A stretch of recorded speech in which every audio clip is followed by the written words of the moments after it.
បើសិនជាបងចង់ដាក់ឲ្យពេលមានមនុស្សដើរចង់កាត់បាញ់ភ្លើងនៅពេលយប់បងចូលទៅក្នុង app កាមេរ៉ាមកហើយបងចង់បើកកាមេរ៉ាមួយណាឧទាហរណ៍ថាខ្ញុំចង់បើកកាមេរ៉ាមួយនេះអញ្ចឹងបងចង់បើកកាមេរ៉ាមួយណា channel មួយណាបងចូលធំអញ្ចឹងមកហើយតោះមកយើងចូល setting ជ្រុងខាងលើកន្លែងមូលហើយបន្ទាប់មកយើងមើលពាក្យថា night vision ចូលឡើង night vision នេះមកអញ្ចឹងចូលឡើង night vision ហ្នឹងហើយវាមាន option 3វាមាន smart illumination ហើយ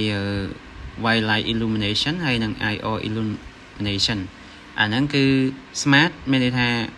យប់ឡើងពេលមានមនុស្សដើរកាត់បាញ់ភ្លើងដល់ពេល white light ដាក់ឲ្យភ្លឺរហូតឲ្យតែយប់ឡើងបិទភ្លើងគឺភ្លឺហ្មងបើ IR នេះគឺអត់ឲ្យបាញ់ភ្លើងអីសោះហើយវាចេញសខ្មៅ IR ហ្នឹងណាអញ្ចឹងយើងចង់រើសយកឲ្យបាញ់ភ្លើងពេលមានមនុស្សដើរកាត់យើងយកពាក្យ smart light smart illumination ខាងលើនេះមកទីកន្លែងហ្នឹងទៅ